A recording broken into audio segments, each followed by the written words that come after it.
أما بعد فقد قال الله تبارك وتعالى في القرآن المجيد والفرقان الحميد أعوذ بالله من الشيطان الرجيم بسم الله الرحمن الرحيم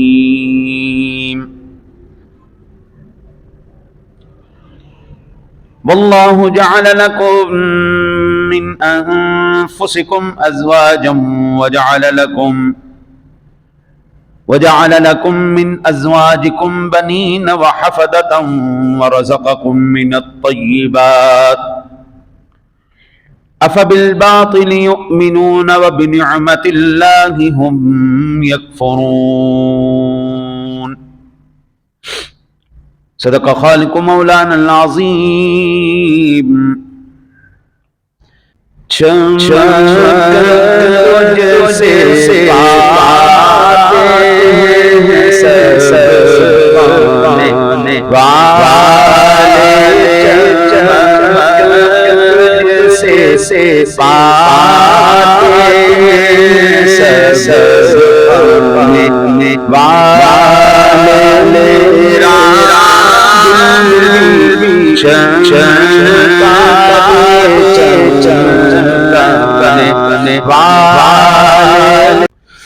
برس بارانی دیکھے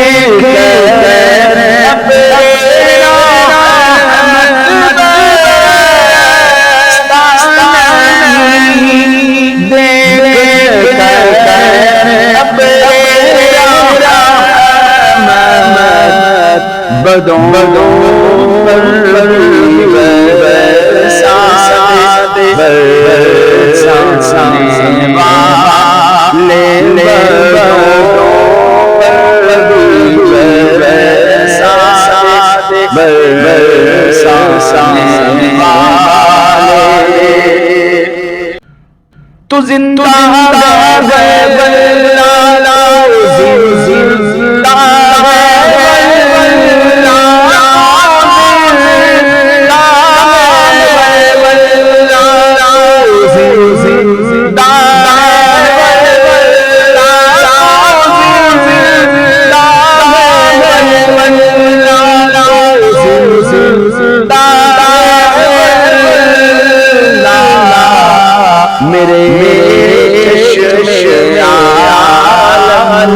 سے چھوڑ جانے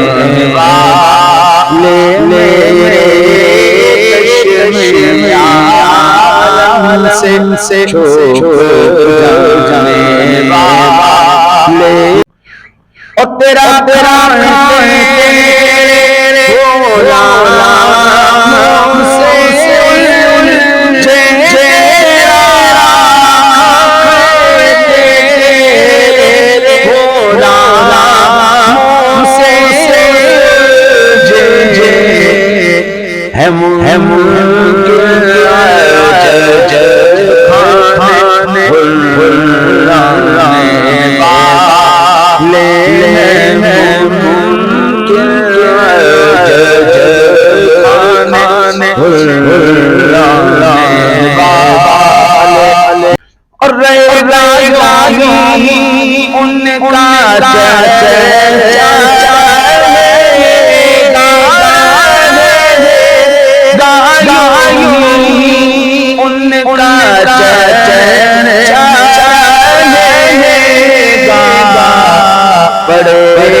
رضا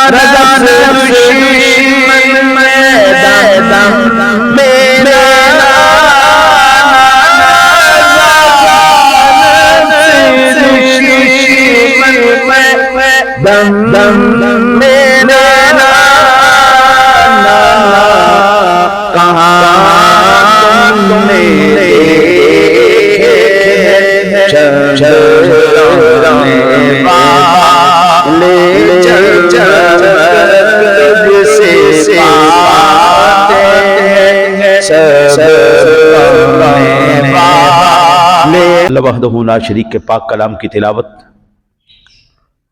اور پیارے محبوب کریم علیہ الصلوۃ والتسلیم کی بارگاہ مقدسہ میں ہدیہ عقیدت پیش کرنے کے بعد سب سے پہلے دعا گو ہوں اللہ تعالیٰ اپنے حبیب کریم علیہ الصلوۃ والتسلیم کا صدقہ حق اور سچ کہنے کی توفیق عطا فرمائے، جملہ نفسانی شیطانی خواہشات سے حملوں سے اللہ اپنے محبوب کریم علیہ الصلوۃ والتسلیم کا صدقہ محفوظ فرمائے، خیر چاہنے والوں کی خیر فرمائے، برا چاہنے والوں کو اللہ ہدایت نصیب فرمائے، رحمت دو عالم کا صدقہ خاتمہ بالایمان نصیب فرمائے اور مرتے وقت آقا جی علیہ الصلوۃ والسلام کا دیدار نصیب فرمائے۔ سامعین ذوی الاحترام والاحتشام، آج دور ایسا آ چکا ہے کہ جس کو ہم دور جاہلیت کہتے تھے، اس وقت کے کافر کی سوچ جو دور جاہلیت کا اور آج کے مسلمان کی سوچ ایک ہو چکی ہے۔ دور جاہلیت کے کافر کی سوچ اور آج کے مسلمان کی سوچ ایک ہو چکی ہے، اور ان کی سوچ کیا تھی؟ انسان دنیا کے اندر موج مستی مزے اڑانے کے لیے آیا ہے، ہماری کون سی پوچھ ہونی ہے، کیا اچھا کیا کیا برا کیا، یہ ساری عجیب سی باتیں ہیں، ان کا کوئی حساب کتاب نہیں ہونے والا۔ مرنے کے بعد دوبارہ اٹھنا، اللہ کی بارگاہ میں حاضر ہونا، وہ کہتے ہیں اے جہان مٹھا تے اگلا کہیں ڈٹھا، اتھے کر لو اگے ویکھی جائے گی۔ یہ کافر کی سوچ تھی۔ اور ایمان سے بتائیے گا کہ آج مسلمان یہی نہیں کہتا، نہ باپ نہ بھیا، سب سے بڑا روپیہ۔ یہ کافر کی سوچ تھی، اور آج کا مسلمان یہ نہیں کہتا۔ جس کی لاٹھی اسی کی بھینس، یہ کافر کی سوچ تھی۔ آج کا مسلمان نہیں کہتا جندے ہاتھے ڈنڈا ہوئے بھائی سارے اندھی مندے نے۔ بات تو وہی ہے نا، کان ادھر سے پکڑو یا کان ادھر سے پکڑو۔ یعنی اس وقت کے کافر کی سوچ صرف دنیاوی سوچ تھی کہ صرف دنیا کے اندر ہی جو آپ نے کرنا کرانا ہے وہ کرا لو، مرنے کے بعد کوئی اس کا حساب کتاب نہیں ہوگا، مرنے کے بعد کوئی پوچھ گچھ نہیں ہوگی۔ آج مسلمان بھی اسی شتر بے مہار کافر کی طرح، نہ جو خود کسی ضابطے کا پابند تھا، نہ آج مسلمان اپنے آپ کو پابند سمجھ رہا ہے۔ اسلام نے اپنے ماننے والوں کو بڑی خوبصورت اور بڑی شاندار سوچ دی۔ اسلام یہ کہتا ہے تمہاری پیدائش بے مقصد نہیں ہے، تم پیدا کیے گئے ہو تو کسی مقصد کے تحت، تم زندہ ہو تو کسی مقصد کے تحت، تمہاری موت ہوگی تو زندگی کے اندر کسی نہ کسی مقصد کے تحت میرے مالک نے تمہیں بھیجا تھا، جس مقصد کے پورا کرنے کے بعد اللہ تعالیٰ جب مشن پورا ہو جائے گا تمہیں اپنے پاس واپس بلا لے گا۔ اسی بات کو اللہ کے پاک کلام نے اپنے خوبصورت انداز میں بیان فرمایا۔ سورۃ المؤمنون ہے، 115 نمبر آیا مبارکہ۔ ارشاد باری تعالیٰ افحسبتم انما خلقناکم عبثا وانکم الینا لا ترجعون، کیا تم نے یہ گمان کر لیا ہے کہ ہم نے تمہیں بے مقصد پیدا فرمایا ہے اور تم ہماری بارگاہ میں پیش نہیں کیے جاؤ گے؟ شتر بے مہار تو نہیں ہے نا ہم، ہمارا کوئی مقصد ہے آنے کا زندگی میں۔ پھر میرے کریم رب نے جو مسلمان آج رسم و رواج، آج جن معمولات کو اپنائے ہوئے ہے، اگر ہم اس کا جائزہ لیں تو سر شرم سے جھک جاتا ہے، اور ایسا لگتا ہے ہم خود کو آزاد سمجھتے ہیں کہ جو چاہے مرضی کریں، لیکن رب کریم نے ایسے لوگوں کو ڈانٹ پلائی ہے۔ فرمایا اَيَحْسَبُ الْإِنسَانُ أَن يُتْرَكَ سُدًى، کہ انسان گمان کرتا ہے کہ اسے شتر بے مہار کی طرح آزاد چھوڑ دیا جائے؟ نہیں جناب، شریعت مطہرہ کے آپ کو قانون کی پاسداری کرنی پڑے گی، ہر لمحے میں، ہر زندگی کے پہلو میں آپ کو حضرت اس کے اندر رہنا پڑے گا، ورنہ بھول جاؤ تم اللہ کی بارگاہ میں سرخرو ہو جاؤ گے۔ اسی ضمن میں نے پچھلے 2 جمعۃ المبارک صرف اور صرف جو ہماری زندگی کا سب سے اہم ترین مرحلہ ہے، زندگی کیسے گزارنی ہے، موت ہو جائے تو اس وقت کیا کیا معاملات کرنے ہیں، کیا کیا ذمہ داریاں ہیں، یہ بھی میں تفصیل سے عرض کر چکا ہوں، لیکن نکاح کے اوپر میں نہیں بولا تھا۔ تو میں نے کہا اب زندگی میں موقع ملا ہے تو اس پر تفصیل سے بات کی جائے۔ 2 جمعۃ المبارک ہو چکے ہیں، آج تیسرا جمعۃ المبارک ہے کہ اللہ اور اس کے رسول نے ہمیں نکاح سے متعلق کیا کیا رہنمائیاں ارشاد فرمائی ہیں۔ ہر پہلو پر تفصیل سے رہنمائی جو اللہ اور اس کے رسول نے ہماری کی ہے، ہم اس کو مد نظر رکھتے ہوئے، پڑھتے پڑھاتے ہوئے الحمدللہ آج یہاں تک پہنچے ہیں۔ اللہ سے میں دعا کرتا ہوں آگے بھی اللہ مجھے اس موضوع کو مکمل کرنے کی توفیق عطا فرمائے۔ اچھا جی، نکاح کرتے وقت سب سے پہلے کس چیز کو مد نظر رکھا جاتا ہے؟ سب سے پہلے نکاح کرتے وقت رشتہ تلاش کیا جاتا ہے، ایسے ہی ہے نہیں؟ بچہ ہو یا بچی، دونوں کے لیے رشتہ تلاش کیا جاتا ہے۔ رشتہ کیسا ہونا چاہیے یہ لڑکے کے بارے میں آپ کو عرض کر چکا ہوں۔ پچھلے جمعۃ المبارک میں لڑکے کے بارے میں نے عرض کیا تھا کہ لڑکا متقی ہونا چاہیے، صوم و صلات کا پابند ہونا چاہیے، مسلمان ہونا چاہیے، صحیح العقیدہ ہونا چاہیے۔ اگر بد عقیدہ ہوگا تو حضرت یاد رکھیے نسلیں برباد ہو جائیں گی۔ اگر بد عقیدہ لڑکا مل گیا تو نسلیں برباد ہو جائیں گی، کبھی زندگی کے اندر آپ کے گھر میں سکون نہیں آ پائے گا۔ جہاں پر آپ کے بچے مصطفیٰ جان رحمت پہ لاکھوں سلام، شمع بزم ہدایت پہ لاکھوں سلام پڑھتے ہیں، کہتے ہیں، وہیں پر وہ اس کو شرک کہنا شروع کر دیں گے۔ جہاں پر الصلاۃ والسلام علیک یا رسول اللہ آپ کہتے ہیں، آپ کا گھر جہنم کا گڑھا بن جائے گا۔ آج لڑکی کے بارے میں ہمیں اللہ کے پیارے حبیب کریم علیہ الصلوۃ والتسلیم کی ذات گرامی نے جو رہنمائی ارشاد فرمائی ہے وہ میں عرض کرنے جا رہا ہوں۔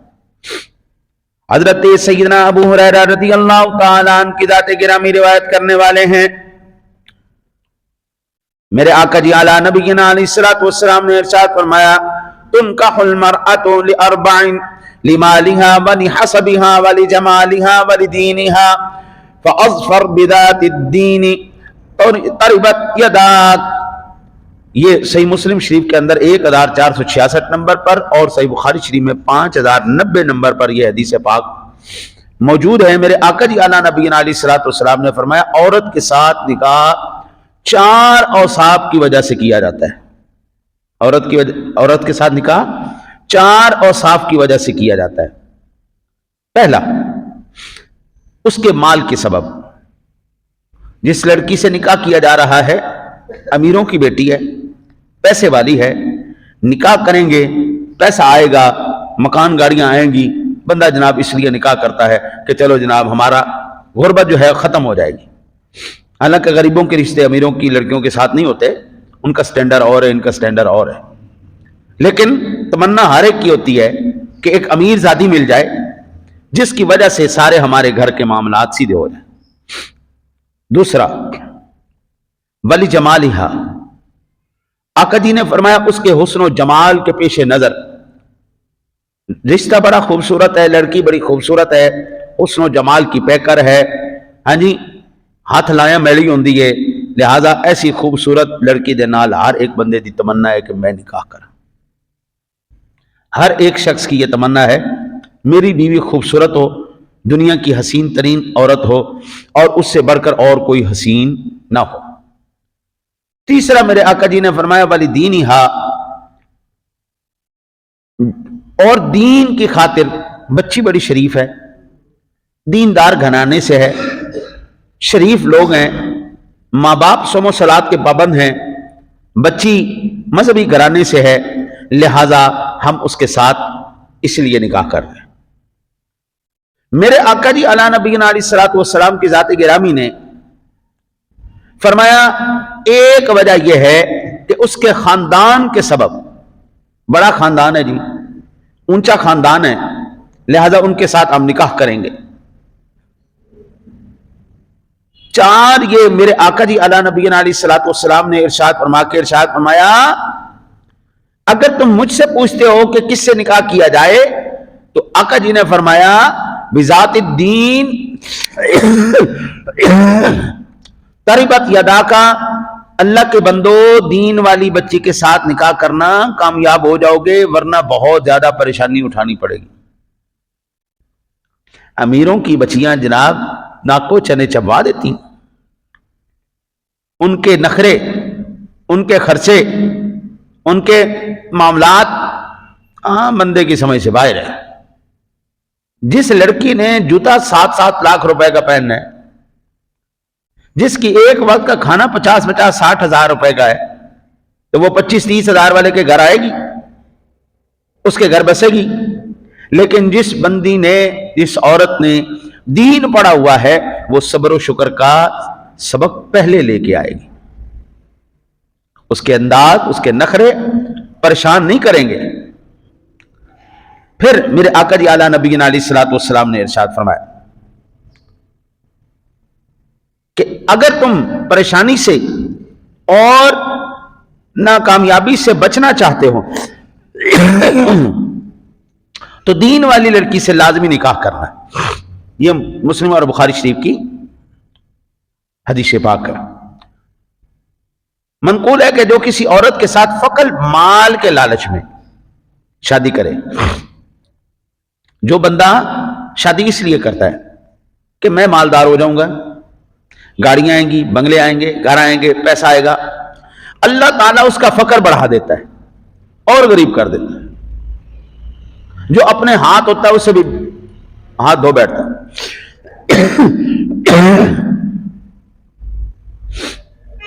جس کے پیش نظر صرف یہ بات کہ خاتون کا تعلق بڑے خاندان سے ہے, بڑے لوگوں کے ساتھ میں بیٹھوں گا, بڑے لوگوں کے ساتھ میرا تعلق ہوگا, آقا جی فرماتے ہیں اللہ تعالیٰ اس بندے کو ذلیل کر دیتا ہے. گیا تھا عزت لینے, گیا تھا وہاں پر اپنا مرتبہ بڑھانے کے لیے, مجھے اونچے خاندان میں بٹھایا جائے گا, بڑی سیٹوں میں بٹھایا جائے گا. رب کریم نے ایسے بندے کو سوائے ذلت اور رسوائی کے اور کچھ نہیں دکھایا. پھر جب نگاہوں کی حفاظت اور پاک دامنی اور صلہ رحمی کی خاطر نکاح کرنے والے کو اللہ تعالی رحمت بھی عطا فرماتا ہے اور برکتیں بھی عطا فرماتا ہے. اور اللہ تعالیٰ اس کو سارا کچھ, ساری رحمتیں, برکتیں اور وسعتیں بھی عطا فرماتا ہے. المعجم الاوسط کی 3 جلد میں یہ بات موجود ہے. اچھا جی, سب سے پہلے یاد رکھیے, سب سے پہلی تربیت گاہ میرے آقا جی علی نبینا علیہ الصلوۃ والسلام نے ارشاد فرمایا تیری ماں کی گود ہے. یعنی سب سے پہلی تربیت گاہ تیرا اپنا گھر ہے, تیرے ماں باپ ہیں. سب سے پہلے استاد اس دنیا میں آنے کے بعد جو تجھے سکھاتے ہیں وہ تیرے ماں باپ تجھے سبق سکھاتے ہیں. اگر انہوں نے اخلاص, محبت, پیار اور اگر انہوں نے ایمانداری سکھائی ہے, ساری زندگی جو مرضی پڑھتا لکھتا رہے, وہ گھر کی تربیت کا اثر باقی رہتا ہے. اور اگر خدا نہ خواستہ گھر کے اندر ہی جھوٹ, فراڈ, دھوکہ, بےایمانی سکھائی گئی ہے تو حضرت مجھے ایمان سے بتاؤ, جتنا مرضی اس کو پڑھا لکھا لو, وہ ساری زندگی اس نے بھیک مانگنا سیکھی ہے، اس نے جھوٹ بولنا سیکھا ہے، اس نے فراڈ کرنا سیکھا ہے، چاہے وہ وقت کا بادشاہی بن جائے، بھیک مانگنا نہیں چھوڑے گا، فراڈ کرنا نہیں چھوڑے گا، جھوٹ بولنا نہیں چھوڑے گا۔ خاندانوں کے خاندان تباہ ہو جائیں گے، نسلیں اس کی برباد ہو جائیں گی، اس کے گھر کبھی سکون کا گہوارہ نہیں بن سکتا، کیونکہ تربیت غلط ہے نا، بنیاد غلط ہے۔ بنیادی بیج ہی غلط ہوگا قبلہ تو ایمان سے بتائیے گا، پھر ساری زندگی وہ کیا کرتا رہے؟ بندے بڑے ہو جاتے ہیں، بڑی بڑی سیٹوں پہ آ جاتے ہیں، دھوکہ دینا نہیں چھوڑتے، بے ایمانی نہیں کرنا چھوڑتے، جھوٹ بولنا نہیں چھوڑتے، کسی کا حق کھانا نہیں چھوڑتے، لیکن جن کی تربیت اچھی ہوتی ہے بھائی جتنی مرضی بڑی سیٹ آ جائے ان کو کوئی فرق نہیں پڑتا، وہ گھر سے تربیت ایسی لے کے آئے ان کی نسلیں بھی آگے اس کی برکت حاصل کرتی رہیں۔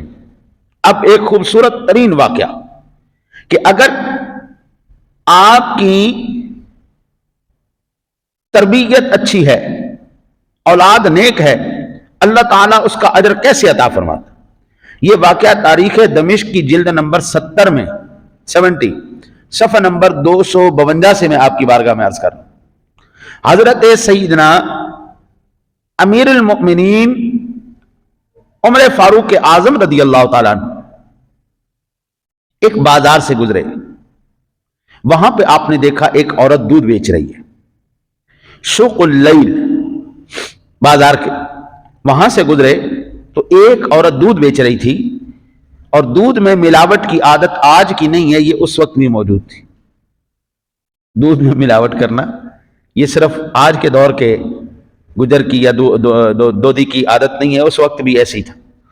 حضرت فاروق اعظم رضی اللہ تعالیٰ عنہ کی ذات گرامی نے فرمایا، آپ نے فرمایا یا عجوز لا تغش المسلمین وزوار بیت اللہ ولا تشوبوا باللبن بالماء، بی بی مسلمانوں اور بیت اللہ کے زائرین کو دھوکہ نہ دیا کرو، دودھ میں پانی کی ملاوٹ نہ کیا کرو، دودھ میں پانی کی ملاوٹ نہیں کرنی۔ اس نے کہا میرے مومنین ٹھیک ہے میں پانی نہیں ڈالوں گی۔ کچھ عرصے کے بعد آپ نے دوبارہ وہاں سے گزر ہوا تو آپ نے اس عورت کی اس حرکت پر اس کو دوبارہ تنبیہ فرمائی۔ حضرت فاروق اعظم رضی اللہ تعالیٰ نے پہلے کیا ارشاد فرمایا تھا؟ یا عجوز لا تغش المسلمین والزوار بیت اللہ ولا تشوبی للبن بالماء، اے عورت دودھ کے اندر پانی نہ ملا، اور آپ جب دوبارہ گزرے تو آپ نے فرمایا تو اپنی حرکت سے باز تو نہیں آئی نا، میں نے تجھے منع کیا تھا، تو نے دودھ میں ملاوٹ نہیں کرنی، تو وہ کہنے لگی یا امیر المؤمنین میں نے ملاوٹ نہیں کی۔ اب اس کی جوان بیٹی تھی، وہ بیٹھی ہوئی تھی خیمے کے اندر، یہ دودھ لگا کے بیٹھی ہوئی تھی، باہر اندر بیٹی بیٹھی ہوئی تھی۔ بیٹی نے کہا یا امہ اغشم وکذبن جماعت علی نفسک، اماں جی اللہ کے واسطے دو چیزیں تو اکٹھی نہ کرو، ایک دھوکہ بھی دے رہی ہو، دوسرا جھوٹ بھی بول رہی ہو،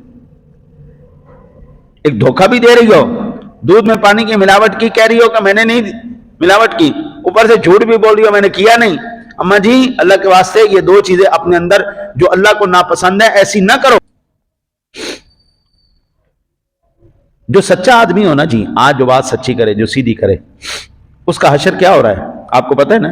اٹھا کے اس کو جیل میں پھینک دیا جاتا ہے، 4 شیڈیول میں ڈال دیا جاتا ہے، اس بندے کو ذلیل و رسوا کر کے زندگی میں یہ سبق پڑھایا جاتا ہے کہ ہم نے زندگی کے اندر ساری زندگی 2 نمبری کیا ہے، فراڈ کیا ہے، دھوکہ کیا ہے، خبردار ہمارے فراڈ کو تم نے ننگا کیا، خبردار ہماری سچائی سامنے لائے، خبردار، ورنہ تمہاری نسلوں کو ہم ایسا سبق سکھائیں گے، زندگی میں یاد رکھو گے کہ کسی نے کسی کے خلاف حق بولنے کی جرات کی تھی۔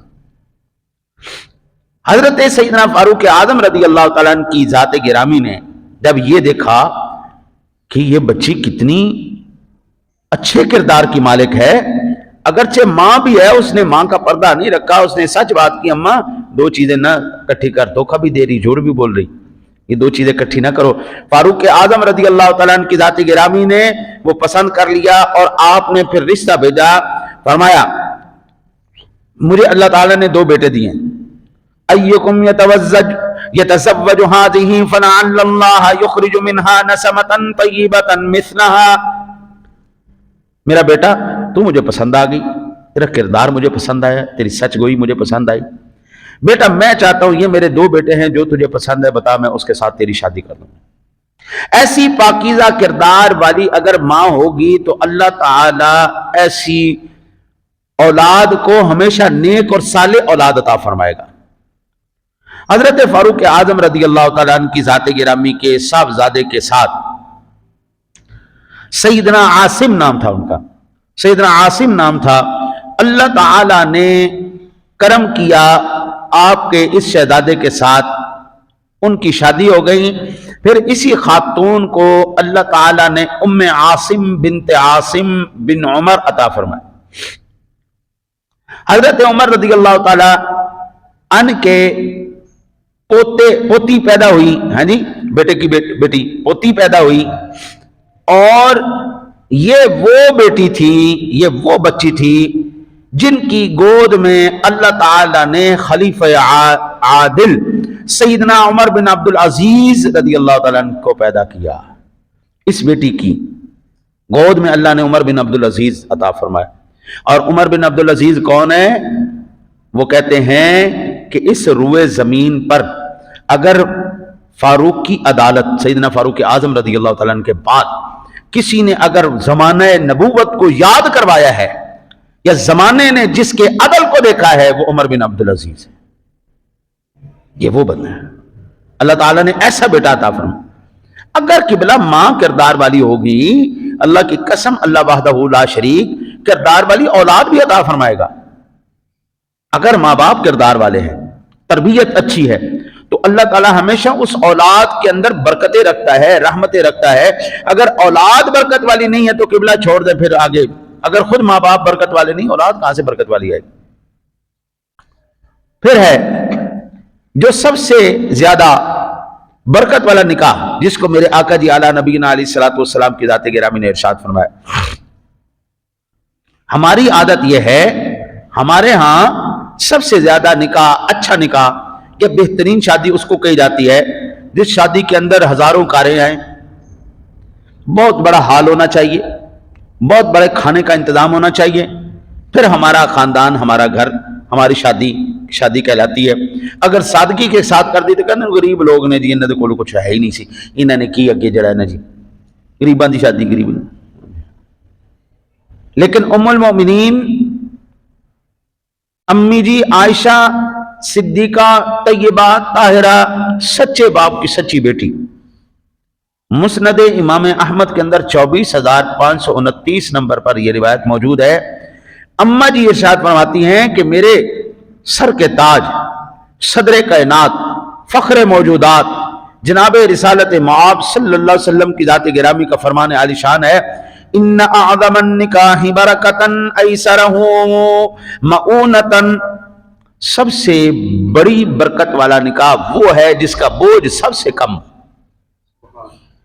یہ آقا جی علیہ الصلوۃ والسلام کا فرمان ہے عالی شان کہ سب سے برکت والا نکاح وہ ہے جس کا بوجھ سب سے کم ہو، خرچہ کم ہو۔ میں اکثر عرض کرتا ہوں، آپ 10-10 لاکھ روپیہ کھانے کے اوپر اور یہ جو آپ شادی حالوں پہ لگاتے ہیں، یہ 10 لاکھ روپیہ بچے کو دیں، سادہ سا نکاح کریں اور ان سے کہیں یہ لو بیٹا، اپنا گھر بھی چلاؤ، اپنا نظام بھی چلاؤ، اپنا تمہاری بچی کھائے، تمہارا بچہ کھائے، سکون میں آئے۔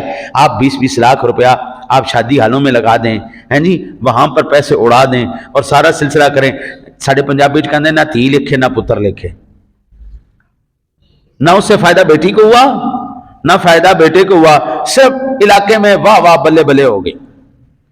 حضرت اگر ہم ناک رکھنے کے چکروں میں چلے جائیں نا تو اللہ کی قسم حضرت جی ہم کبھی پورے نہیں پڑھ سکتے۔ آپ کے پاکستان کے اندر ایک ٹائل کمپنی والوں نے 250 کروڑ روپیہ لگایا، 250 کروڑ روپیہ، یہ لاہور کی پارٹی ہے، 250 کروڑ روپیہ لگایا اپنے بچوں کی شادی پہ، ایک بچے کی شادی پہ۔ اب بتاؤ کوئی ماں کا لال ہے اس سے مقابلہ کرنے والا؟ 250 کروڑ روپیہ۔ پھر جو کافروں کی بات کریں تو پھر تو چھوڑ ہی دو نا جی، پھر تو بیڑا ہی گھر کو پڑا ہے نا۔ میں یہ مسلمانوں کی بات کر رہا ہوں، لاہور کی بات کر رہا ہوں، اس علاقے کی بات کر رہا ہوں۔ اس لاہور کے اندر ایک شادی ہوئی، ایک کمپنی والوں نے اپنے بچے کی شادی کی، 250 کروڑ روپیہ لگا دیا، اور بھائی جان 60 کروڑ روپے کے صرف پھول لگا دیے، 60 کروڑ روپے کے صرف سجاوٹ پھولوں پہ لگا دی۔ اب وہ 250 کروڑ روپے اپنی بیٹے یا بیٹی کو دے کے ان کی زندگی شروع کرواتے، کوئی کاروبار کرواتے، کوئی ایسا سلسلہ کرتے کہ ان کے پلے آتا، صرف 250 کروڑ روپے خرچ ہو گیا، بلے بلے 21 طرح کے کھانے بن گئے جناب، ہر چیز بن گئی، نام لگ گیا جی، ساڈے کول پیسہ ہی دکھائیے نہیں۔ ایسا نکاح بالکل اللہ رسول کو پسند نہیں۔ یہ حدیث پاک میرے سامنے ہے، نہ اعظم النکاح برکتاً ایسرہ مؤونتاً، سب سے بہترین برکت والا نکاح وہ نکاح ہے جس کا بوجھ سب سے کم۔ آج ہم نے نکاح کو مشکل کر دیا ہے، زنا کو آسان کر دیا ہے۔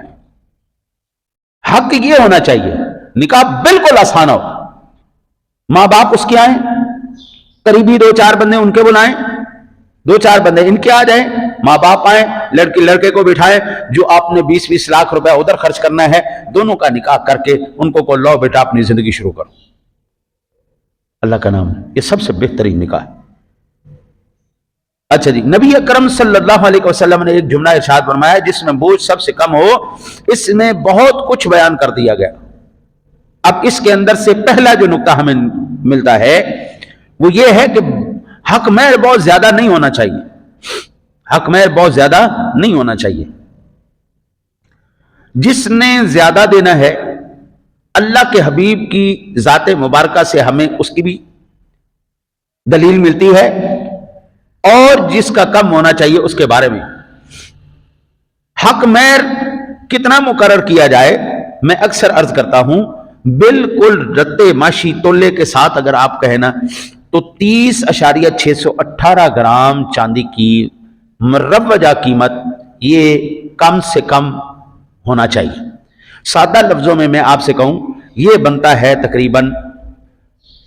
تقریباً 3 تولے۔ 12 گرام کا ایک تولہ ہوتا ہے، اور 30 گرام 12 دونا 24 تے 36، یعنی 3 تولے سے تھوڑا سا کم۔ لیکن بہتر کیا ہے، کم از کم 4 تولے چاندی کی مروجہ قیمت یہ حق مہر مقرر کیا جانا چاہیے، اور اتنا حق مہر ہر ایک ادا کر لے گا۔ مثلا جو آج کل قیمت چل رہی ہے،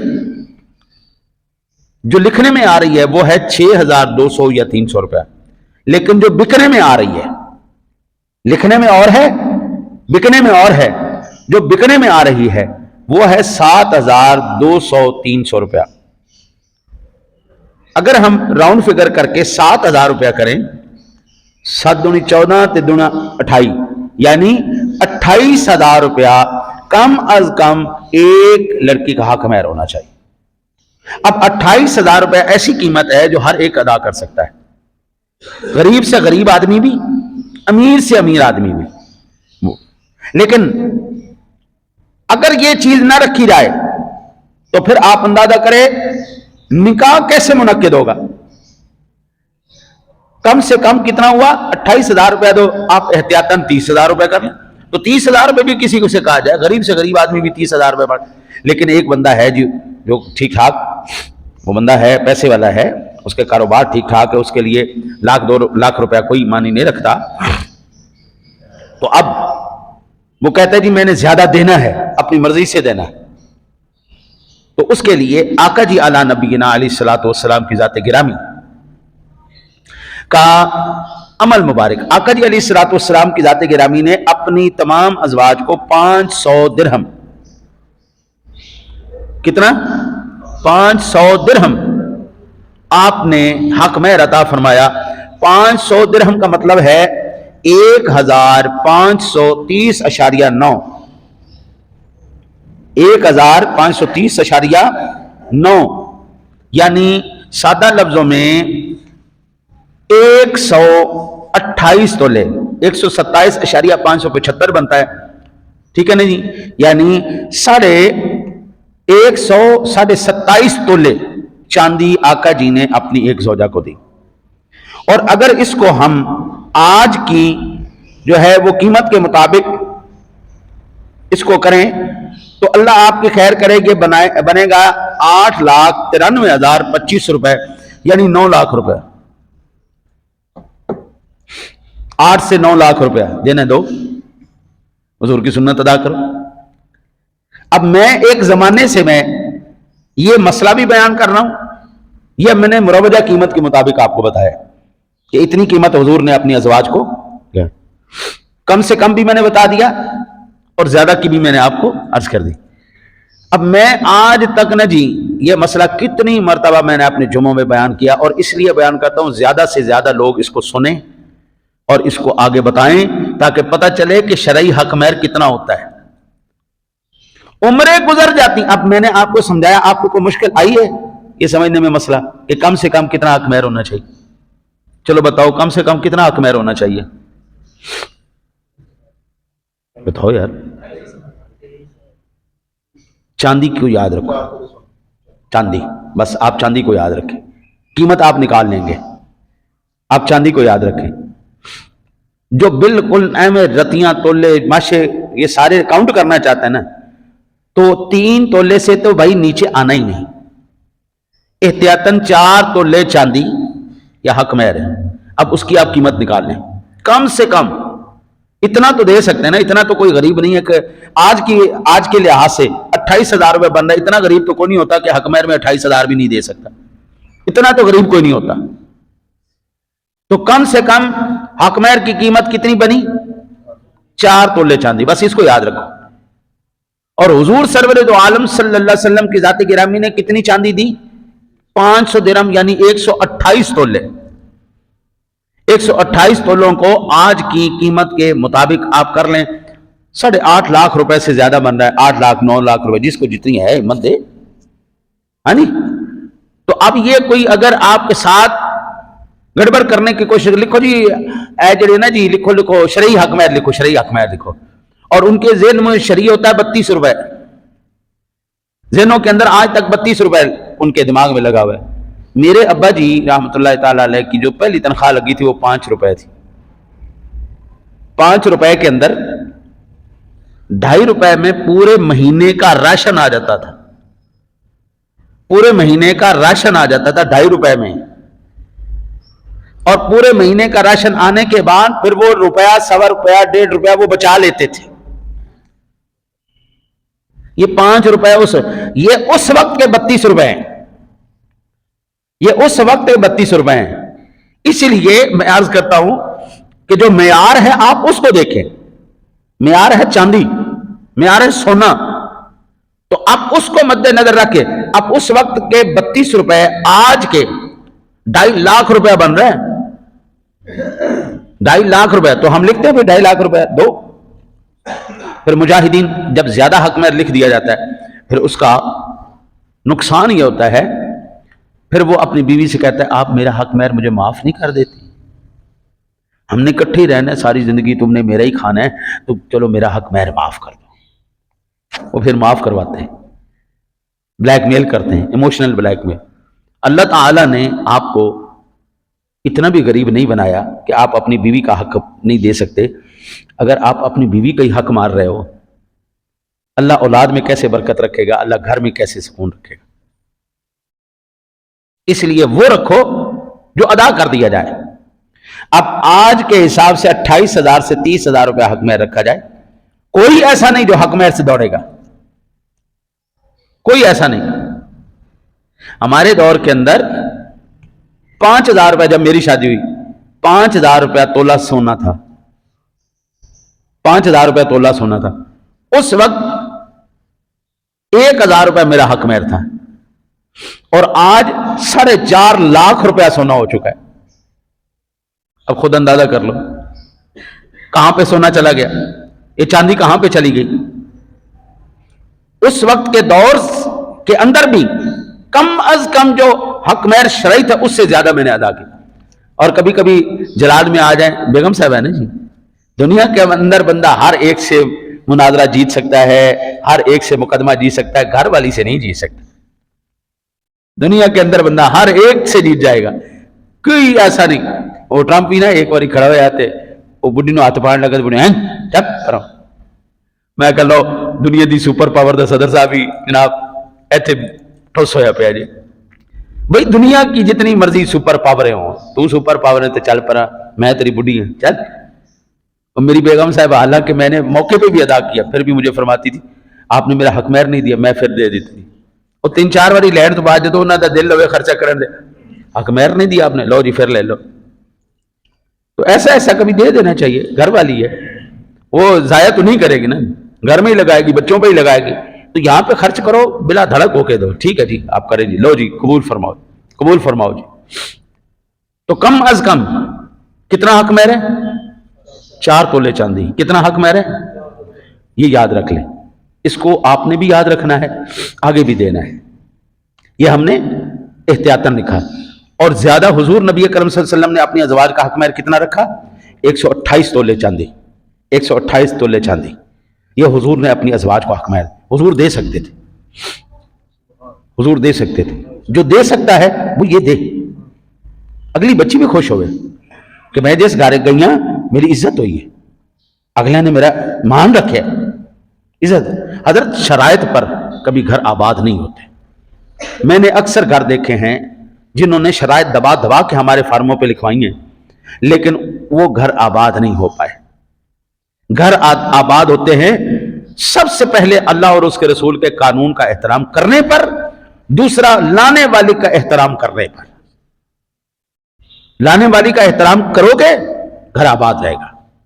ہماری پہلی سوچ یہ ہوتی ہے کہ ہم جو لے کے آ رہے ہیں نا وہ ہماری گھر کی ملازمہ ہے، وہ نوکرانی ہے، اور میری ماں دی خدمت بھی وہی کرے، میرے پیو دی خدمت بھی وہی کرے، میرے بہن بھائیاں دی آن جانتے انہاں دی خدمت بھی وہی کرے، میرے رشتہ داراں دی خدمت بھی وہی کرے، گھر دا جھاڑو پوچھا بھی وہی کرے، روٹی پانی بھی وہی کرے، سارا جڑا بچیاں دا نظام ہے وہ بھی وہی کرے. تے اسی صرف نواب دے پتر بن کے جناب تخت دے اوتے بیٹھ جائیں گے. ساڈی رعایا آ گئی، ساڈے ملازم آ گئے، ساڈی نوکرانی آ گئی، اسی سارا کچھ کری. ایسے گھر کبھی آباد نہیں ہوتے. لانے والی کی عزت ہی نہیں ہے تیری نگاہ میں، احترام ہی نہیں ہے. ماں کے کہنے پر اس کی ایسی کی تیسی پھیر دینا، یا اس کے کہنے پر ماں باپ کی ایسی تیسی پھیر دینا. حضرت دونوں بات غلط ہے. نہ اس کی وجہ سے ماں باپ کی توہین جائز ہے، نہ ماں باپ کی وجہ سے اس کی توہین جائز ہے. آنے والی آپ کی ملازمہ نہیں ہے، آنے والی آپ کی برتن دھونے والی نہیں ہے، آپ کے کپڑے دھونے والی نہیں ہے، آپ کا جھاڑو پوچھا کرنے والی نہیں ہے. وہ آپ کی بیگم ہے، وہ آپ کی ہم سفر ہے، وہ آپ کی ہمراز ہے، وہ آپ کی اولاد کی ماں ہے. حضرت اللہ اور اس کے رسول نے چند شرائط رکھی ہیں. بڑے بڑے جہیز دیے جاتے ہیں. ابھی کل بھی ایک ساتھی تشریف لائے تھے کہ ہم نے اپنی بچی کا نکاح کیا، اتنا جہیز دے دیا، اتنے لاکھ روپے کا جہیز دے دیا، لیکن اب وہ جو ہے نا ان کے آپس میں نہیں ملے، دل نہیں ملے، مزاج نہیں ملے. اب وہ طلاق لے رہی ہیں تو وہ جہیز نہیں دے رہا واپس. ہم جہیز کے لیے جا رہے ہیں. جہیزوں سے اگر خاندان آباد ہوتے تو پھر میرے بابو کبھی کسی امیر کی بچی کو طلاق نہ ہوتی. امیروں کی بچیاں تو کم از کم آباد رہتی نا. جہیزوں سے کب گھر نہیں آباد ہوتے. ایک دوسرے کا احترام کرنے سے، ایک دوسرے کے فرائض اور حقوق جاننے سے گھر آباد ہوتے ہیں. مولویوں کے اندر شرع طلاق کتنی ہے آپ ہی بتا دیں. مولویوں کی بیویوں کو کبھی طلاقیں ہوتے دیکھی ہیں؟ کوئی اللہ ماشاءاللہ آپ کو کوئی جا کے صدیوں بعد مل جائے، لاکھوں میں سے کوئی ایک کیس مل جائے. ورنہ اکثر مولوی 4 شادیاں کرتے ہیں، چاروں آباد ہوتی ہیں، چاروں سے بچے ہوتے ہیں، چھوڑ کے ایک بھی نہیں جاتی. کیوں؟ اس کی وجہ کیا ہے؟ وہ جانتے ہیں اس کے حقوق کیا ہیں، وہ جانتی ہے اس کے فرائض کیا ہیں. وہ ایک دوسرے کے حقوق کو جانتے ہیں، وہ اللہ اور اس کے رسول کی احکام کو جانتے ہیں. ان کی وجہ سے 4 بھی ہم سے ایک نہیں سنبھالی جاتی. وہ 4 سنبھال کے بیٹھے ہیں. وہ کیسے سنبھال کے بیٹھے ہیں؟ اور چاروں کٹھی تو ہوتی ہوں گی نا، 4 بیویاں کٹھی تو ہوتی ہوں گی نا. جو بڑے بڑے مرد میدان ہیں وہ ایک ہی گھر میں چاروں کو رکھتے ہیں. آ جاؤ، ایک پورشن تیرا، دوسرا تیرا، تیسرا تیرا، چوتھا تیرا. 4 کمرے لگا دیتے ہیں، ساری اکٹھی رہتی ہیں، کوئی ایک دوسرے کے سر نہیں پھاڑتی، کوئی ایک دوسرے کے ساتھ کوئی نہیں سلسلہ. بھائی وہ سمجھتے ہیں عورت کے حقوق ہیں، ایک کے کہنے پر دوسرے کو جوتے نہیں پڑتے، دوسری کے کہنے پر تیسرے کو نہیں مارا جاتا، تیسری کے کہنے پر چوتھی کے ساتھ زیادتی نہیں کی جاتی۔ وہ سب کے بات جانتے ہیں کہ عورت کی فطرت ہے یہ فساد ڈلوانا، یہ فتنہ ڈلوانا، اپنی طرف کرنا، یہ فطرت میں ہے عورت کی۔ مکر کرنا عورت کی فطرت میں ہے۔ عورت کی فطرت کے خلاف جا کر گھروں کو آباد کرنا، یہی اصل مردانگی ہے، اور یہی اصل میں ان کے حقوق کو سمجھنا۔ حضرت شرائط بڑی بڑی تگڑی رکھتے ہیں کہ اگر یہ طلاق دے گا اس کو اتنا پیسہ دینا پڑے گا، اگر طلاق دے گا تو اتنا۔ شرائط زیادہ ٹائٹ رکھنے سے کبھی بھی گھر کی حضرت آبادی نہیں ہوتی۔ آپ بچوں کو، میں پہلے عرض کرتا ہوں، ابھی ایک کل ساتھی تشریف لائے، انہوں نے انتہائی بزرگ آدمی ہیں، انتہائی نامناسب قسم کے طلاق کے معاملات کے بارے میں انہوں نے فیصلہ کروایا اپنے بچوں کے بارے میں۔ اب عمر رسیدہ ہونے کے بعد اس بندے کو نہیں پتا طلاق کے مسائل کیا ہے۔ یہ میری ایک گزارش ہے، میری ایک آپ لوگوں سے التجا ہے، تمنا ہے، آرزو ہے، اللہ کے واسطے اپنے بچے اور بچی کے نکاح سے پہلے ان کو نکاح کے اور طلاق کے مسائل پڑھاؤ۔ کتابیں آج مل جاتی ہیں، میاں کے حقوق، بیوی کے حقوق، زوجین کے حقوق دونوں کی مل جاتی ہیں، ایک ایک کی مل جاتی ہے۔ طلاق کے مسائل پر علماء کی تفصیل سے کتابیں موجود ہیں، ورنہ کم از کم جو قرآن پاک میں اللہ تعالیٰ نے احکام بیان کیے ہیں اتنے تو لازمی ہی کر دو اپنے بچوں کے اوپر۔ بھائی جب تک تو یہ نہیں پڑھے گا تیرا کوئی نکاح نہیں، دوڑ جا پہلے پڑھ اس کو۔ حضرت ان کو پڑھائیں، ان کو پڑھائیں۔ یہ لوگ پھر آ کے ہمیں ایموشنلی بلیک میل کرتے ہیں، مفتی صاحب اللہ کے واسطے کوئی حل نکالو، ہمارا گھر برباد ہو گیا، اللہ کے واسطے کچھ تھوڑا سا ہم لنگر پانی آپ کو دے دیں گے، کچھ پیسے جتنے آپ کہتے ہیں ہم آپ کی مسجد کو چندہ دیتے ہیں، ہم آپ کے مدرسے کو فلانا کرتے ہیں، ہمارا گھر برباد ہو گیا، ہم ایک دوسرے کے بنا رہ نہیں سکتے، اللہ کے واسطے ہمارے لیے کوئی ہیلا نکالو، ہمارے لیے کوئی سلسلہ کرو۔ تو ہمارا طبقہ تو ویسے ہی ضرورت مند طبقہ ہے، تو جو بیچارے بہت ہی زیادہ تنگ آئے ہوتے ہیں نا، اچھا چل ٹھیک ہے لاکھ روپیہ دے، میں تیرے فتویٰ لکھ کے دینا۔ ایک پارٹی نے تو پھر قسم اٹھا لی ہے نا اللہ اور اس کے رسول کے خلاف جا کے فتویٰ دینا، اسی طرح کہ ایک مجلس ہی طلاق تین ہونی ہی نہیں، چلو کھول کے لے آؤ جی فتویٰ لے آؤ جی، آ جاؤ بھی ساڑھے مسئلے کے چاہو، آؤ جی ساڑھے معاملات چاہو۔ یہ کیوں ایسا معاملہ ہوتا ہے؟ یہ معاملات اس لیے ہوتے ہیں، نہ لڑکا جانتا ہے اس کے حقوق کیا ہے، نہ لڑکی جانتی ہے، نہ وہ طلاق کے مسائل جانتا ہے، نہ وہ طلاق کے مسائل جانتی ہے۔ صرف لفظ طلاق کہنے سے طلاق نہیں ہوتی، کنایتاً لفظ بولنے سے بھی طلاق ہو جاتی ہے۔ صرف لفظ طلاق کہنے سے طلاق نہیں ہوتی، کنایتاً جب لفظ بولے گئے جا تو میرے لیے فارغ ہے، اس سے بھی طلاق ہو جاتی ہے۔ حضرت زہار کے مسائل اس کو پڑھائے جائیں، تو آج تو بات میری ماں مر گئی ہے، چل اس پہ حرام ہو چکی ہے، تیرا تو میرے تے انج حرام ہے جو میری بہن میرے تے حرام ہے، چل۔ حضرت یہ مسائل بھی اس کو پڑھائے جائیں۔ ان الفاظ کو کہنے سے کیا ہوگا؟ طلاق کن کن الفاظ سے ہو جاتی ہے، کون کون سی چیزیں حرام کر دیتی ہیں، کن کن معاملات کے اندر آپ کا نکاح ختم ہو جاتا ہے، طلاق بائن ہو جاتی ہے، طلاق مغلظہ ہو جاتی ہے، کن کن یہ جب تک کوئی بچہ بچی نہ پڑھے حضرت صاحب اس بندے کا نکاح نہیں کرنا، پہلے پڑھاؤ۔ اگر وہ بچے پڑھے لکھے نہیں، آج کل ویسے ایسا تو نہیں ہے کہ کوئی شادی کے قابل ہو جائے اور پڑھا لکھا نہ ہو، اردو بھی نہ پڑھ سکے، ایسا تو نہیں ہے، لیکن اگر خدا نہ خواستہ کوئی ایسی کیفیت بھی آ جاتی تو آپ کے مساجد کے اندر علماء کرام تشریف فرما ہیں، آپ ان سے کہیں مولانا ہمیں طلاق کے، ہم نے بچوں کا نکاح کرانا ہے، یہ بچے بیٹھے ہیں ان کو طلاق کے مسائل سمجھاؤ۔ قرآن پاک میں اللہ وحدہ لا شریک نے جو احکام ارشاد فرمائے ذرا ان کو بتاؤ۔ اب طلاق کے بعد جب علماء کے ترلے کر لیے جاتے ہیں، منتیں کر لی جاتی ہیں، ہر قسم کا جناب ترلا، مرن والے ہو جاندن، مرن والے ہو جاندن، اللہ واسطے کوئی اللہ کڈو، اللہ واسطے کو کڈو، برباد ہو جاواں گے، پلے کھ نہیں رہے گا جی، اللہ واسطے کو کڈو جی، اسی ہر شے دینے ہیں جی، کرو جی ساڈا کوئی نہ کوئی حل کڈو جی۔ پھر وہ آخری حل بتاتے ہیں حلالے کا۔ اچھا جی، یہ حلالے کا حکم بھی کہاں پر ہے؟ قرآن پاک کے اندر۔ کب ہے، کیسے ہے، کیوں ہے، کنوں پتہ ہے؟ پتہ ہی کوئی نہیں۔ پھر وہ مذاق اڑاتے ہیں. حضرت حلالے کا حکم کہاں پہ آیا؟ قرآن میں. لوگ اس کا مذاق اڑا رہے ہیں. تو مذاق کس کا اڑ رہا ہے؟ مولوی کا مذاق اڑ رہا ہے یا قرآن کا مذاق اڑ رہا ہے؟ اور جو ماں کا لال قرآن کا مذاق اڑائے وہ مسلمان رہ سکتا ہے؟ آپ کو پتہ ہے کتنے خطرناک قسم کے وسائل ہیں. حضرت دنیا کے اندر سب سے بڑے عجوبے کون سے ہیں یہ آپ لوگوں کو پتہ ہے. بڑی سیرگاہیں کون سی ہیں یہ آپ کو پتا ہے. بہترین کھانے کون سے ہیں یہ آپ کو پتا ہے. بہترین کاروبار کون سا ہے یہ آپ کو پتا ہے. ہر قسم کی عجیب عجیب عجیب عجیب قسم کی معلومات آپ کے پاس ہیں, لیکن قرآن نے جو طلاق کے بارے میں احکام بیان کیے وہ نہیں پتا. مولویوں کو یہ مسائل پتہ ہوتے ہیں, اس لیے مولویوں کے پاس 95% طلاق نہیں ہوتی. ان کو یہ مسائل پتہ ہوتے ہیں. جب ہمارے گھر میں جھگڑا ہوتا ہے, ہمارے گھر میں کوئی ڈنڈا نہیں چلتا, کوئی چھوٹا نہیں چلتا, کوئی سلسلہ نہیں ہوتا, میری عادت یہ ہے مجھے سب سے زیادہ غصہ آ جائے میں خاموش ہو جاتا ہوں. مجھے پتا ہے کہ اب یہاں پر یہ کیفیت آ چکی ہے, کوئی نہ کوئی شیطان نے انگلی کرنی. یہ وہ کیفیت آ چکی ہے کہ یہاں پر اب ہلکی سی بھی زبان کی لغزش جو ہے وہ ہماری زندگیوں کو برباد کر دے گی, نسلیں تباہ ہو جائیں گی. اب یہاں پر بالکل خاموشی اختیار کر لی جائے. بس قتل کب ہوتا ہے؟ غصے کی حالت میں. بندہ کسی کو مارتا کب ہے؟ غصے کی حالت میں. بندہ طلاق کب دیتا ہے؟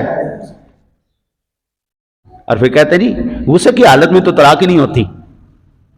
غصے میں دی گئی طلاق نہیں ہوتی. تو غصے میں کیا گیا قتل وہ بھی کون نہیں ہوتا. غصے میں کسی کا سر پھڑا ہوا وہ بھی کون نہیں ہوتا. اے ہن منڈے جڑے اج کل گڈیاں لے کے آندے نے غصے دے ٹھوک کے 6 بندے اڑا دیندے, پھر کون ہے جی غصے میں وہ بھی نہیں ہوتا. صرف بیچاری شریعت ہی جڑے نے جی غریبنی مسکینی ہے, ایتھے آ کے شریعت جڑی سارے نوں یاد آ جاندی, اوتھے شریعت یاد کیوں نہیں ہوندی؟ وہاں پہ جج کیوں کہتا ہے تم نے غصے کے اندر آ کے اس کو 3 گولیاں مار دی یا 1 گولی مار دی, تم نے بندہ مار دیا لہذا تمہیں 302 کے تحت ہم پھائے چڑھاتے.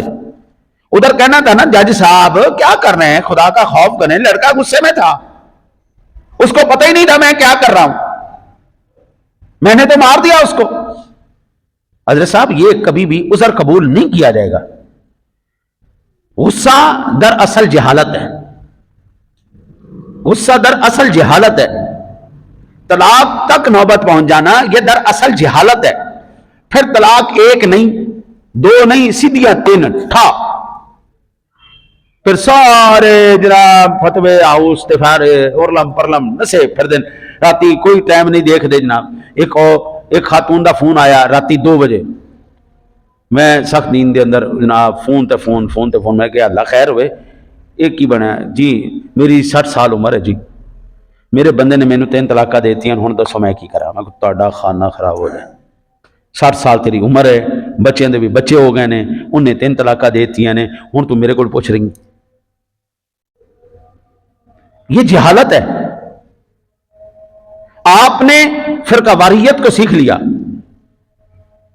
آپ نے مسلک اہل سنت کے جتنے بھی متبرک شخصیات ہیں مقدسات ہیں ان کو پامال کرنا سیکھ لیا, فرقہ واریت کی تلواریں لٹکانا سیکھ لی, لوگوں کے اوپر تانے دینا سیکھ لیے, لوگوں کو ذلیل و رسوا کرنا سیکھ لیا, اللہ والوں کو ذلیل و رسوا کرنا سیکھ لیا, انبیاء کی توہین سیکھ لی, اولیاء اللہ کی توہین سیکھ لی, صحابہ کے اوپر زبان درازیاں سیکھ لی. بھئی 1400 سال پہلے ایک جنگ ہوئی, ایک معاملہ ہوا, وہ حل ہو گیا, وقت گزر گیا, صدیاں گزر گئی, معاملہ اللہ کی بارگاہ میں پیش ہو چکا ہے. اللہ تعالیٰ فیصلہ کرنے والا ہے کون حق پہ تھا کون حق پہ نہیں تھا. 14 صدیوں کے بعد آج آ کر آپ سوشل میڈیا پہ بیٹھ کے, آپ ممبر پہ بیٹھ کے ان 14 صدیوں پہلے تنازعات کو اٹھا کر ایک کو مورد الزام ٹھہرا کر, جو صحابی رسول بھی ہے, جو صحبت یافتہ بھی ہے, جس کا خاتمہ ایمان پر بھی ہوا ہے, جس کو اللہ کہتا ہے رضی اللہ عنہم ورضوا عنہ لقد رضی اللہ عن المؤمنین, اللہ جن کو سرٹیفکیٹ دیتا ہے رضا کے, اللہ ان کو جنت کے سرٹیفکیٹ دے رہا ہے. آج 14 صدیاں بعد تو عدالت کھول کے انہوں نے مورد الزام بنا کے مجرم تو بڑھائی جا رہا ہے, لیکن جڑے اے تیرے خاندانی اندرونی مسائل نے ایک ہی نے سکڑے سکھا دینے. دنیا بدتمیز مبلغ کو دنیا میراسی مبلغ کو سب سے زیادہ پسند کرتی. سبحان اللہ, واہ واہ. جڑے تانوں دورے سنائے میں یہ سنائے نور جہاں دی طرز ہوئے, مہدی حسن دی طرز ہوئے, جناب بڑے بڑے گلے پھاڑ کے جناب سارا آندن اے تے اصل خطیب ہے. یہی تو اصل معاملہ ہے. حضرت اللہ کے واسطے اپنی بنیاد کی طرف لوٹیے, اپنے اصول کی طرف لوٹیے, اپنے گھر کے سکون کی طرف لوٹیے. اگر یہ ایسا نہیں کریں گے قبلہ تو پھر مجھے ایمان سے بتاؤ آپ کے گھر سکون کے کیسے گہوارے بنائیں گے. میرے آقا نبی اکرم صلی اللہ علیہ وسلم کا فرمان عالی شان صحیح مسلم شریف میں 1258 نمبر پر یہ روایت موجود ہے. آقا جی نے فرمایا انا کل شیء من امر الجاہلیت تحت قدمی موضوعا. سن لو بھائی, جاہلیت کی ہر چیز کو میں نے اپنے پاؤں کے نیچے روند کر رکھ دیا ہے, کچل کر باطل اور ناقابل عمل قرار دے رہا ہوں. آج کے بعد کوئی جہالت والا کام آپ لوگوں نے, حضور کہتے میں نے قدم کے نیچے. یار ایمان سے بتانا, دنیا کا کوئی ولی ہو, غوث ہو, کتب ہو, ابدال ہو, اوتاد ہو, غوث اعظم ہو, غوث الاغواث ہو, قطب الاقطاب ہو, ایمان سے بتانا کیا وہ کسی ایک ادنا سے صحابی جس نے صرف زندگی میں ایک مرتبہ حضور کا دیدار کیا اس کے برابر ہو سکتا ہے؟ کیوں نہیں ہو سکتا؟ کیونکہ اس نے چہرہ مصطفیٰ دیکھ لیا ہے. ایمان کی حالت میں اس بندے نے چہرہ مصطفیٰ دیکھ لیا ہے. رخ مصطفیٰ ہے وہ آئینہ کہ اب ایسا آئینہ نہ کسی بزم خیال میں نہ کسی دکان آئینہ ساز میں. صحابی بنا ہی اس لیے ہے, چہرے مصطفیٰ دیکھ لیا ہے. ہم صدیق اکبر کو افضل البشر بعد الانبیاء بالتحقیق کیوں کہتے ہیں کہ سارے نبی اور رسولوں کے بعد روئے زمین پر اگر کوئی سب سے افضل ترین شخصیت ہے اس کا نام عبداللہ بن قحافہ المعروف سیدنا ابو بکر صدیق اکبر ہے. اس کی وجہ یہ ہے کہ سب سے زیادہ ان کی نگاہوں نے چہرہ مصطفیٰ کا دیدار کیا.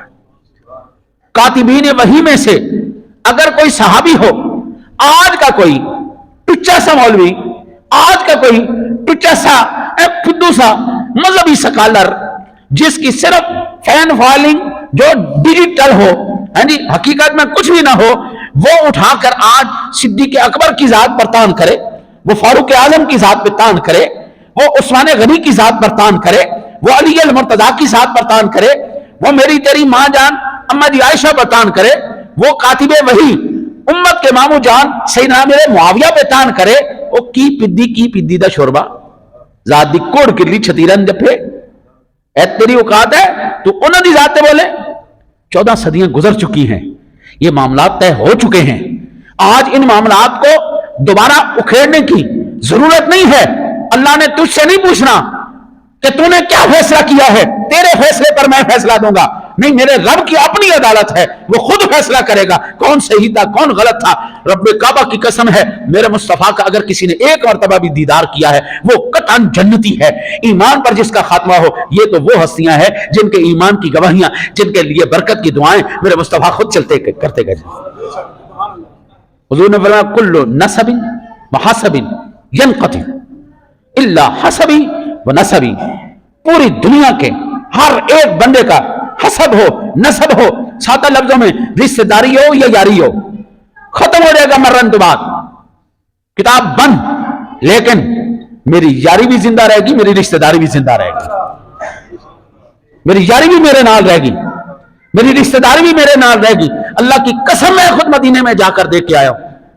پہلے میرے مصطفیٰ کا روضہ انور ہے, ساتھ ہی یار صدیق پڑا ہوا ہے, ساتھ ہی یار عمر فاروق اعظم کی عدالت. میں وہاں پر اما جی ماریا قبطیہ کی قبر بھی دیکھ کے آیا, آپ کے بیٹے ابراہیم کی قبر بھی دیکھ کے آؤں. 14 صدیاں گزر گئی, میرے رب نے ان کے نشان بھی نہیں مٹنے دیے, ان کے نام بھی نہیں مٹنے دیے. اور 14 صدیاں گزر گئی, میرے رب سونے نے اپنے حبیب کے ساتھ اپنے یاروں کو لٹایا ہوا ہے, ان کے ساتھ اہل بیت کا ذکر چلتا آ رہا ہے. اور کتنے آئے اعتراض کرنے والے چلے گئے, حضرت ان کا نام زندہ ہے اور قیامت تک زندہ رہے گا. دعا کرو اللہ تعالیٰ آپ کو مجھے حضور کی سچی محبت نصیب فرمائے.